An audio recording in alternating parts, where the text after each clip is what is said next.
Hello NN for you squad, welcome to this video. In this video we are going to see about how to get pass mark in adult health nursing 2. இந்த video நீங்க கம்ப்ளீட்டா பாத்தீங்க அப்படினா adult health nursing 2 அப்படிங்கற சப்ஜெக்ட்ல எப்படி ஈஸியா pass பண்றது क्वेश्चन பேட்டர்ன் எல்லாமே கிளியரா பார்க்க போறோம். வாங்க வீடியோக்குள்ள போலாம்.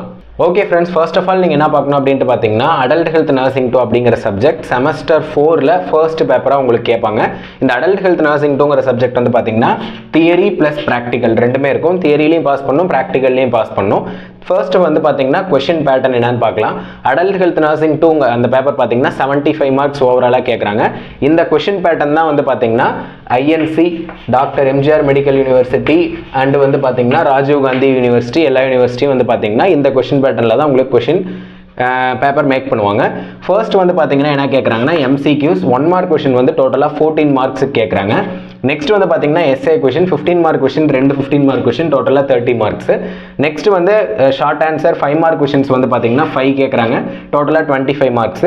Very short answer 2 mark question பாத்தீங்கன்னா டோட்டலா வந்து பாத்தீங்க அப்படினா 2 மார்க்ஸ் கேக்குறாங்க, 8 மார்க் கேக்குறாங்க. இந்த டோட்டலா நீங்க ஆட் பண்ணி பாத்தீங்கன்னா 75 மார்க் வரும். இந்த 75 க்கு நீங்க 38 மார்க் எடுத்தா தான் வந்து பாத்தீங்கன்னா தியரியில பாஸ் பண்ண முடியும். இந்த 38 மார்க் எப்படி நம்ம ஈஸியா எடுக்கிறது அப்படினு ஒரு சின்ன ஒரு பிளான் பார்க்கலாம்.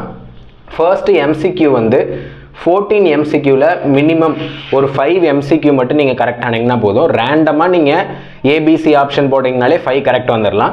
நெக்ஸ்ட் வந்து பாத்தீங்கன்னா essay क्वेश्चंसக்கு காமனா ஒரு ஃபார்மட் இருக்கு. adult health nursing 2 அப்படினு பாத்தீங்கனாலே கம்ப்ளீட்டா டிசீஸ் கண்டிஷன் தான். அந்த டிசீஸ் கண்டிஷனை நீங்க 15 to 20 பேजेस கவர் பண்ணனும். ரெண்டு क्वेश्चनமே அட்டெண்ட் பண்ணீங்கனா மினிமம் உங்களுக்கு 8 மார்க்ஸ் கேரண்டியா கொடுப்பாங்க. 8 மார்க்ஸ் னு போட்டீங்கன்னா 16 கூட வேணா ரெண்டு क्वेश्चनனும் சேர்த்து நீங்க 15 மார்க்ஸ் எடுத்துட்டீங்கன்னா போதும். நெக்ஸ்ட் வந்து பாத்தீங்கன்னா 5 மார்க் क्वेश्चन 5 மார்க் மட்டும் கரெக்டா எழுதிட்டீங்கனாலே உங்களுக்கு 15 மார்க் கிடைக்கும். பட் நீங்க 3 மட்டும் எழுத கூடாது, 5ம் எழுதிட்டு அட்லீஸ்ட் மோர் ஆர் லெஸ் ஒரு 2 to 4 மார்க்ஸ் இருந்ததுனா ஒரு 15 மார்க்ஸ் இந்த 25 க்கு நீங்க எடுத்துட்டீங்கன்னா போதும். 2 மார்க்ஸ்ல ரெண்டு 2 மார்க் மட்டும் கரெக்டா எழுதினீங்கனாலே 4 மார்க் வந்துரும். இத நீங்க ஆட் பண்ணி பாத்தீங்கன்னா 20, 35, 39 மார்க் நீங்க வந்து ஈஸியா எடுத்துறலாம். 1 மார்க் கரெக்ட் ஆனாலே நீங்க ஈஸியா பாஸ் பண்ணிரலாம். அதனால 1 மார்க்ஸ்ல வந்து 1 மார்க் தான் கரெக்ட்டா ஃபெயில் ஆயிருமோன்னு நினைக்காதீங்க. 1 மார்க் நீங்க கரெக்ட்டா எழுதினாலே கம்பல்சரி பாஸ் பண்ணலாம். பட் எந்த क्वेश्चनயும் நீங்க என்ன பண்ண கூடாதுன்னா மிஸ் பண்ணாத கரெக்ட்டா ஆன்சர் அட்டெண்ட் பண்ணனும். அதுதான் வந்து முக்கியம். எந்த क्वेश्चनயும் ஸ்கிப் பண்ண கூடாது. பேஜ் கவர், பேப்பர் பிரசன்டேஷன் ரொம்ப முக்கியம். क्वेश्चन நம்பர் சப்டைட்டிலும் நீங்க கரெக்ட்டா போடணும். நெக்ஸ்ட் வந்து இந்த adult health nursing 2ல வந்து பாத்தீங்கன்னா important questions of essay ஒன்று இருக்கு. இந்த essay question பாத்தீங்க அப்படினா ஒரு 20 questions நீங்க படிச்சிட்டீங்கன்னா போதும். இந்த 20 கூட கிடையாது, ஒரு 15 क्वेश्चंस தான் இருக்கும். 15 क्वेश्चंस கம்ப்ளீட்டா படிச்சிட்டீங்கன்னா நீங்க ரெண்டு essay questions அட்டெண்ட் பண்ணிரலாம். நெக்ஸ்ட் 5 மார்க் क्वेश्चन வந்து பாத்தீங்கன்னா ஒரு 55 மார்க்ஸ் இருக்கு. இந்த 1 மார்க் plus 2 மார்க்ஸ் क्वेश्चन டோட்டலா ஒரு 100 disease condition, types, causes question ஒரு 100 questions இருக்கு. அந்த 100 மட்டும் நீங்க படிச்சிட்டீங்கன்னா போதும். ஓவராலா நீங்க எல்லா போர்ஷனும் கவர் பண்ணிரலாம். இந்த வீடியோல என்ன பண்ண போறோம் அப்படினு பாத்தீங்கன்னா இந்த மோஸ்ட் இம்பார்ட்டன்ட் இந்த 15 essay questions இப்ப பார்க்க போறோம். வாங்க இப்ப அந்த 15 essay என்னன்னு பார்க்கலாம். ஓகே ஃப்ரெண்ட்ஸ், இப்போ வந்து பார்த்தீங்கன்னா adult health nursing 2 ஓட மோஸ்ட் இம்பார்ட்டன்ட் essay questions பார்க்க போகிறோம். ஃபர்ஸ்ட் கொஷின் பார்த்தீங்கன்னா பேர்ன்ஸ் வந்து பார்த்தீங்கன்னா ஒரு தனி chapter. Burns, types of burns, அதில் வந்து formulas of calculating the burns fluids, இது எல்லாமே நீங்கள் எலாபரேட்டாக எழுதணும். இது எல்லா கொஷின்ஸும் பார்த்தீங்கன்னா ஜஸ்ட் ஓடைட்டிஸ் மீடியா அந்த மாதிரி கேட்க மாட்டாங்க. ஒரு பேஷண்ட்டோட நேம் கொடுத்து இவங்க வந்து இந்த டயக்னோசிஸ்னால் அஃபெக்ட் ஆயிருக்காங்க, definition, பேத்தோபிசியாலஜி, clinical manifestation, nursing management தான் கொஷின் இருக்கும். ஜஸ்ட் நான் உங்களுக்கு அந்த டிசீஸ் கண்டிஷனோட நேம் மட்டும் லிஸ்ட் டவுன் பண்ணியிருக்கேன். ஃபர்ஸ்ட் வந்து பார்த்தீங்கன்னா பேர்ன்ஸ் ரொம்ப இம்பார்ட்டன்ட் கொஷின். நெக்ஸ்ட் வந்து பார்த்தீங்க அப்படின்னா கேன்சர், அதில் வந்து define cancer, what are the types of கேன்சரில் தான் வந்து பார்த்தீங்கன்னா பினைன் டியூமர், மெலிக்னன்ட் டியூமர்னு வரும். அதோட டிஃபரன்ஸ் பிட்வீனும் படிச்சு வச்சுக்கோங்க. தேர்ட் வந்து பார்த்தீங்கன்னா லிக்யூமியாவோட கொஷினும் ரொம்ப இம்பார்ட்டன்ட். லிக்யூமியாவோட டைப்ஸ் நல்லா படிச்சு வச்சுக்கோங்க. நெக்ஸ்ட் இந்த 4 கொஷின்ஸுமே வந்து பார்த்தீங்கன்னா நியூராலஜிக்கல் சிஸ்டம். கம்பல்சரி இந்த 4 கொஷின்லேருந்து 2 எஸ்ஏல ஒரு கொஷின் வரும். நியூரோ சிஸ்டம் தான் வந்து பார்த்தீங்கன்னா adult health nursing 2லயே வந்து ரொம்ப இம்பார்ட்டன்ட் அண்ட் க்ரூஷியல் டாபிக். அதில் இந்த 4 கண்டிஷன்ஸ் தான் ரொம்ப முக்கியம். செரிப்ரோவாஸ்குலர் ஆக்சிடென்ட், CVA-ஓட இன்னொரு நேம் என்ன அப்படின்ட்டு பார்த்தீங்கன்னா ஸ்ட்ரோக்குன்னு கேட்டாங்கனாலும் நீங்கள் செரிப்ரோவாஸ்குலர் ஆக்சிடென்ட்டோட ஆன்சர் தான் எழுதணும். நெக்ஸ்ட் என்ன அப்படின்ட்டு பார்த்தீங்கன்னா சீசரை வந்து எபிலெப்சின்னு கேட்பாங்க. எபிலெப்சின்னு கேட்டாலும் நீங்கள் சீசர் எழுதுங்க, ஃபிட்ஸ்ன்னு கேட்டாலும் நீங்கள் சீசர் எழுதுங்க. நெக்ஸ்ட் வந்து பார்த்தீங்கன்னா மெனிஞ்சைட்டிஸ். 7th கொஷின் வந்து ஹெட் இன்ஜுரி. இந்த 4 கொஷினும் படிக்காத போயிடாதீங்க. கம்பல்சரி 5 மார்க்ஸ் எல்லாம் 15 மார்க்ஸ்ல கேட்பாங்க. நெக்ஸ்ட் 8th கொஸ்டின் என்ன அப்படினு பாத்தீங்கன்னா spinal cord injury. 9th question வந்து பார்க்கின்சன் டிசீஸ். இதோட வந்து பாத்தீங்கன்னா உங்களுக்கு நியூராலஜிக்கல் சிஸ்டம் முடியுது. நியூராலஜிக்கல் சிஸ்டமில் மொத்தமாக நீங்கள் படிக்க போகிறதே வந்து பார்த்தீங்கன்னா ஒரு 6 கண்டிஷன் தான். இந்த 6ம் மறக்காத படிச்சுட்டு போயிருங்க. நெக்ஸ்ட் வந்து பார்த்தீங்கன்னா 10th question laryngeal cancer, 11th question வந்து ஷாக்கு. நிறையா பேர் கன்ஃபியூஸ் ஆகிப்பீங்க ஸ்ட்ரோக்குக்கும் ஷாக்குக்கும். ஸ்ட்ரோக்குன்னு கேட்டாங்கன்னா அது செரிப்ரோவாஸ்குலர் டிசார்டர், அந்த கண்டிஷன் நம்மளோட பிரெயினில் வரும். ஒரு சைடு வந்து பேஷண்ட்டால் மூவ் பண்ண முடியாது அப்படிங்கிற மாதிரி ஞாபகம் வச்சுக்கோங்க.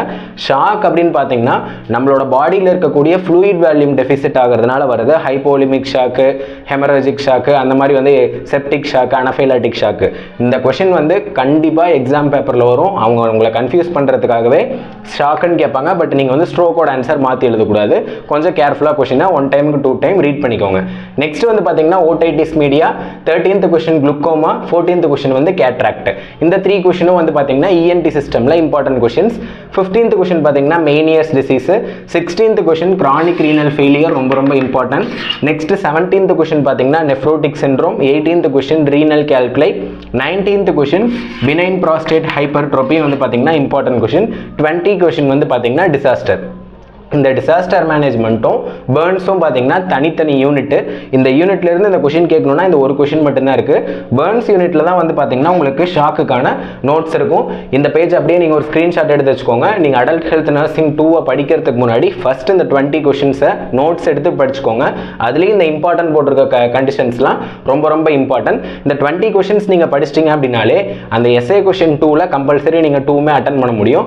அது இல்லாத என்ன பண்ணுறோம் அப்படின்னு பார்த்தீங்கன்னா இந்த 20 கொஷின்ஸும் டெஃபினிஷன் டைப்ஸ் மட்டும் தனியாக எழுதி வச்சு படிச்சுக்கோங்க. இதில் இருந்தால் உங்களுக்கு 2 மார்க்ஸும் கேட்பாங்க, 5 மார்க்ஸும் கேட்பாங்க. நெக்ஸ்ட் இந்த 20 கொஷின்ஸும் எப்படி நம்ம காமன் ஃபார்மெட்டில் அப்ரோச் பண்ணுறது அப்படிங்கிறத இந்த வீடியோவில் பார்ப்போம். அது மட்டும் இல்லாத இதே மாதிரி பார்த்தீங்கன்னா ஒரு 5 மார்க் கொஷின் நீங்கள் படிக்கணும் அப்படின்னா ஒரு 50 5 மார்க் கொஷின்ஸ் இருக்குது. 2 மார்க் கொஷின் பார்த்தீங்கன்னா ஒரு 100 2 மார்க் கொஷின் இருக்குது. இந்த 2 மார்க் கொஷின் நீங்கள் கம்ப்ளீட்டாக படிச்சிட்டிங்கன்னா 1 மார்க்கும் ஈஸியாக ஆன்சர் பண்ண முடியும்.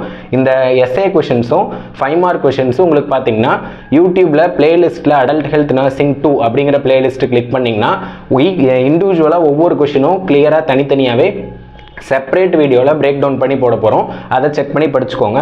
பட் 2 மார்க்ஸ் இந்த 100ம் பார்த்தீங்கன்னா யூடியூப்பில் ஷார்ட்ஸ் எல்லாம் இன்ஸ்டாகிராமில் ரீல்ஸாக அப்லோட் பண்ண போகிறோம். அதை சர்ச் பண்ணி படிங்க. எந்த கொஷின்ஸையும் மிஸ் பண்ணிட்டு போயிடாதீங்க. ஏன்னா அது வந்து பார்த்தீங்கன்னா ப்ராக்டிக்கல் பேப்பர். இந்த 20 கொஷின்ஸ், இந்த 5 மார்க் கொஷின்ஸ் எல்லாம் யூடியூப்பில் தனி செப்பரேட் வீடியோ அப்லோட் பண்ண போகிறோம். 2 மார்க் எல்லாம் பார்த்தீங்கன்னா ரீல்ஸ் எல்லாம் ஷார்ட்ஸாக வந்து அப்லோட் பண்ணுறோம். அதை வந்து நீங்கள் பார்த்து படிச்சுக்கோங்க. நெக்ஸ்ட்டு ஒரு டிசீஸ் கண்டிஷனை எப்படி நம்ம அப்ரோச் பண்ணோம் அப்படிங்கிறத மட்டும் இந்த வீடியோவில் பார்த்துடலாம். வாங்க பார்க்கலாம். ஓகே ஃப்ரெண்ட்ஸ், இப்போ பாருங்கள் how to right a disease condition in adult health nursing. இந்த வீடியோவில் ரொம்ப இம்பார்ட்டன்ட் டாபிக்னா அது இதுதான். எப்படி நீங்கள் இந்த வீடியோ வந்து எக்ஸாமுக்கு 1 வீக் முன்னாடியோ எக்ஸாம் ப்ரிப்பரேஷன் அப்போ யூனிவர்சிட்டி எக்ஸாம் ப்ரிப்பரேஷன் அப்போ தான் பார்ப்பீங்க. இந்த டைமில் நீங்கள் அடல்ட் ஹெல்த் நர்சிங் பேப்பரில் பாஸ் பண்ணணும் அப்படின்னா இருக்கிற ஒரே ஒரு லாஸ்ட் ஆப்ஷன் இந்த ஃபார்மெட் மட்டும்தான். இந்த ஃபார்மெட் மட்டும் உங்களுக்கு கிளியராக புரிஞ்சுதுன்னா கம்பல்சரி நீங்கள் இந்த எக்ஸாமில் பாஸ் பண்ணிடலாம். அதனால் இந்த டைம் மட்டும் கொஞ்சம் கவனமாக நோட்ஸ் எடுத்துக்கோங்க. ஃபர்ஸ்ட் வந்து பார்த்தீங்க அப்படின்னா introduction, definition, types, etiology, pathophysiology, clinical manifestation, diagnostic evaluation, medical management, surgical management, nursing management, nursing diagnosis, process. இந்த இடத்துல இந்த டாபிக்ஸில் நீங்கள் எதையுமே வந்து என்ன பண்ணக்கூடாதுன்னா ஆர்டரை வந்து சேஞ்ச் பண்ணக்கூடாது. கம்பல்சரி இந்த ஆர்டரில் மட்டும்தான் நீங்கள் எழுதியிருக்கணும். எதுவுமே வந்து பார்த்தீங்கன்னா கொஞ்சம் வந்து முன்னாடியோ இல்லை ஏதோ ஒரு டாபிக் எடுத்து இந்த டாப்பிக்கு பின்னாடி எழுதுறது அதெல்லாம் எதுவுமே பண்ணக்கூடாது. இந்த ஆர்டரில் மட்டும்தான் அரேஞ்ச் பண்ணணும். எதையும் நீங்கள் ஷஃபிள் பண்ணியோ மிக்ஸ் பண்ணியோ எழுதுனீங்கன்னா கம்ப்ளீட்டாக ராங். ஃபர்ஸ்ட் இந்த ஆர்டரை நீங்கள் மெமரி பண்ணி வச்சுக்கோங்க. இந்த ஆர்டர் தெரிஞ்சதுனா தான் நீங்கள் அடல்ட் ஹெல்த் நர்சிங்கில் ஒரு டிசீஸ் கண்டிஷனை ஃபஸ்ட்டு டச் பண்ணவே முடியும். நெக்ஸ்ட் வந்து பார்த்தீங்க அப்படின்னா இன்ட்ரோடக்ஷன் ஃபஸ்ட்டு பார்க்க போகிறோம். இப்போ ஒரு டிசீஸ் கண்டிஷன் உங்களுக்கு கொடுத்துட்டாங்க, மயோகார்டியல் இன்ஃப்ராக்ஷனு, கேட்ராக்டு, இல்லை வந்து கேன்சரு, லிக்கீமியா, எந்த கண்டிஷன் கொடுத்தாலும் ஃபஸ்ட்டு அது என்ன சிஸ்டம்னு அப்சர்வ் பண்ணுங்கள். அந்த சிஸ்டம் இப்போ வந்து மயோகார்டியல் இன்ஃப்ராக்ஷன்னா அது கார்டியோவாஸ்குலர் சிஸ்டம். இதே வந்து பார்த்தீங்கன்னா ஹெட் இன்ஜுரி அப்படின்ட்டு பார்த்தீங்கன்னா அது நர்வஸ் சிஸ்டம். இப்போ ஹெட் இன்ஜுரிங்கிற கொஸ்டின் கேட்டிருக்காங்கன்னா the head injury is a condition that mainly affect the central nervous system. It is an emergency condition. We have to treat must for the condition. It leads to severe complication அப்படின்னு சொல்லிட்டு நீங்கள் எழுதினீங்கனாலே போதும். Compulsory நீங்கள் இன்ட்ரோடக்ஷனில் அது என்ன சிஸ்டமில் இருக்குது அப்படின்னு சொல்லி நீங்கள் மென்ஷன் பண்ணணும். அவ்வளோதான், இன்ட்ரோடக்ஷன் கம்ப்ளீட் ஆயிடுச்சு. நெக்ஸ்ட் வந்து பார்த்தீங்கன்னா டெஃபினிஷன். டெஃபினிஷன் அப்படிங்கிறது பார்த்தீங்கன்னா இந்த 2 லைன்ஸ் மட்டும் கம்பல்சரி எழுதிக்கோங்க, டேஷ் போட்டு. It is a disease condition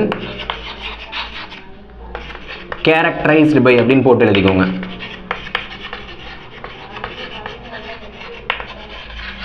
it is a disease condition, characterized போட்டு கம்பல்சரி உங்களோட டெஃபினேஷன்லேயே லாஸ்ட்டாக ITISனு முடியும். அப்படின்னாலே infection and inflammation, otitis media, rhinitis, அடுத்து வந்து பார்த்தீங்கன்னா மெனிஞ்சைட்டிஸ், இல்லைனா வந்து பார்த்தீங்கன்னா எந்த கண்டிஷனில் ITISனு முடிஞ்சாலும் infection and inflammation of the meninges இந்த மாதிரி போட்டு நீங்கள் டெஃபினேஷன் எழுதிருங்க. அதில் டைப்ஸ் உங்களுக்கு சப்போஸ் மெமரியாக தெரிஞ்சதுன்னா எழுதுங்க, தெரியல அப்படின்னு பார்த்தீங்கன்னா பிரைமரி செகண்டரி அப்படின்னு போட்டு டைப்ஸ் எழுதிருங்க. நெக்ஸ்ட் வந்து பார்த்தீங்கன்னா ஈட்டியாலஜிக்கு அதர் நேம் என்ன அப்படின்ட்டு பார்த்தீங்கன்னா காசஸ் என்ன அப்படின்ட்டு பார்த்தீங்கன்னா ஒரு டிசீஸ் கண்டிஷன் வரதுக்கான காசஸ் 95% வந்து bacteria, virus, fungi, micro organism, weight loss, weight gain, fast food, இல்லைனா வந்து கொலஸ்ட்ரால், டயபெட்டிஸ் மிலிட்டஸ் அந்த மாதிரி தான் இருக்கும். அதில் வந்து ஒரு 5 காசஸ் போட்டு எழுதிருங்க. எதுவுமே தெரியல அப்படின்னு பார்த்தீங்கன்னா இடியோபெத்திக் காசஸ்ன்னு நீங்கள் போட்டு கூட எழுத முடியும். இடியோபெத்திக் காசு அப்படின்னு பார்த்தீங்கன்னா அன்னவுன் காசு, எதனால் அந்த டிசீஸ் வந்துன்னே தெரியலன்னு சொல்லி எழுதிருங்க. பேத்தோபிசியாலஜி எப்பயுமே நீங்கள் வந்து பார்த்தீங்கன்னா ஃப்ளோ சார்ட் வைஸில் தான் எழுதணும். ஃபஸ்ட்டு ஸ்டார்ட் பண்ணும்போது டியூ டு ஈட்டியாலஜி அப்படின்னு ஸ்டார்ட் பண்ணணும். லாஸ்ட்டாக முடிக்கும்போது பார்த்தீங்கன்னா கிளினிக்கல் மேனிஃபெஸ்டேஷன் அப்படின்னு சொல்லிட்டு முடிக்கணும். டியூ டு ஈட்டியாலஜி வந்து பார்த்தீங்கன்னா கம்பல்சரி உங்களோட அந்த மைக்ரோ ஆர்கானிசம்னால தான் இந்த நோய் வந்து அவங்களுக்கு வந்திருக்கும். அதான் due to etiology. Clinical manifestation போட்டு முடிச்சிருங்க. நடுவில் ஒரு 4 பாயிண்ட் அந்த டிசீஸோட டெஃபினேஷனே எடுத்து மாற்றி எழுதிட்டீங்கன்னா கூட போதும். இது ஒரு பேஜ் எழுதிருங்க. நெக்ஸ்ட் கிளினிக்கல் மேனிஃபெஸ்டேஷனோட அனதர் நேம் என்ன அப்படின்ட்டு பார்த்தீங்கன்னா சைன்ஸ் அண்ட் சிம்டம்ஸ் என்ன அப்படின்ட்டு பார்த்தீங்கன்னா எல்லா டிசீஸ் வந்தாலும் பேஷண்ட்டுக்கு பாடி பெயின் இருக்கும், ஹெட்ஏக் இருக்கும். ஹெட்ஏக் இருந்தால் ஃபீவர் வரும். ஃபீவர் வந்தால் லாஸ் ஆஃப் அப்பிடைட், பசி எடுக்காது. சாப்பிடாத இருந்தாங்கன்னா வெயிட் லாஸ் ஆகும். அடுத்து வந்து பார்த்தீங்கன்னா பேக் பெயின், நாசியா, வாமிட்டிங், அந்த மாதிரி ஒரு 10 சைன்ஸ் அண்ட் சிம்டம் வந்து மெமரி பண்ணி வச்சுக்கோங்க. எந்த கண்டிஷன் கேட்டாலும் அந்த 10 சைன்ஸ் அண்ட் சிம்டம் எழுதிட்டு அந்த டிசீஸ்க்கு தகுந்த மாதிரி ஒரு 4 சிம்டம் எழுதுங்க. செஸ்ட் பெயின் இல்லை கார்டியோவாஸ்குலர்னா செஸ்ட் பெயின் எழுதுங்க. இதே கிட்னி யூரினரி சிஸ்டம் அப்படின்னு பார்த்தீங்கன்னா பாலியூரியா, டிஸ்யூரியா, பெயின் இன் யூரினேஷன் போட்டு எழுதி விட்ருங்க. அவ்வளோதான். நெக்ஸ்ட்டு டயக்னோஸ்டிக் எவாலுவேஷன் அப்படிங்கிறது என்னன்னு பார்த்தீங்கன்னா இந்த டிசீஸ் வந்த பேஷண்ட்டுக்கு என்னென்ன டெஸ்ட் எடுக்கணும். First history collection, second physical examination. எல்லா பேஷண்ட்டுக்குமே பிளட் டெஸ்ட் எடுக்கலாம், எல்லா பேஷண்ட்டுக்குமே யூரின் டெஸ்ட் எடுக்கலாம், எல்லா பேஷண்ட்டுக்குமே ECG எடுத்து பார்த்துக்குவாங்க. History collection, physical examination, blood test, urine test, ECG, CT scan, MRI, இந்த 7 டெஸ்ட்டும் காமனாக நீங்கள் எழுதிட்டாலே போதும். மெடிக்கல் மேனேஜ்மெண்ட் அப்படிங்கிறது பார்த்தீங்கன்னா மெடிக்கல் மேனேஜ்மெண்ட்டுங்கிறது ஃபார்மகாலஜிக்கல் மேனேஜ்மெண்ட்னு சொல்லுவாங்க. இந்த பேஷண்ட்டுக்கு என்னென்ன ட்ரக்ஸ் தரோம் அப்படின்ட்டு பார்த்தீங்கன்னா ஆன்டிபயோட்டிக்ஸ், அனால்ஜெசிக்ஸ், ஆன்டி டயூரிட்டிக்ஸ், அந்த மாதிரி ஒரு 4 கிளாசிஃபிகேஷன் ஆன ட்ரக் எழுதிக்கோங்க. நெக்ஸ்ட் வந்து பார்த்தீங்கன்னா சர்ஜிக்கல் மேனேஜ்மெண்ட். இது நீங்கள் படிச்சு தான் ஆகணும். இந்த சர்ஜரி இப்போ வந்து கன்ஜஸ்டிவ் ஹார்ட் ஃபெயிலியர் இல்லைனா வந்து BPH இருக்க பேஷண்ட்டுக்கு என்ன சர்ஜரி பண்ணுவாங்க அப்படின்னு பார்த்தீங்கன்னா TURP, TAAP நீங்கள் படிச்சிங்கன்னா தான் தெரியும். இந்த சர்ஜிக்கல் மேனேஜ்மெண்ட்டு டைப்ஸு, டெஃபினிஷன், இது 3 மட்டும் நீங்கள் படிச்சுக்கிட்டிங்கன்னா போதும். நர்சிங் மேனேஜ்மெண்ட் பார்த்தீங்கன்னா வித்தவுட் ட்ரீட்மெண்ட் ஆஃப் மெடிசன் இல்லாத உங்களுக்கு என்னென்ன நர்சிங் கேர் ப்ரொவைட் பண்ணுறீங்க அப்படிங்கிறது தான் பார்த்தீங்கன்னா நர்சிங் மேனேஜ்மெண்ட்டு.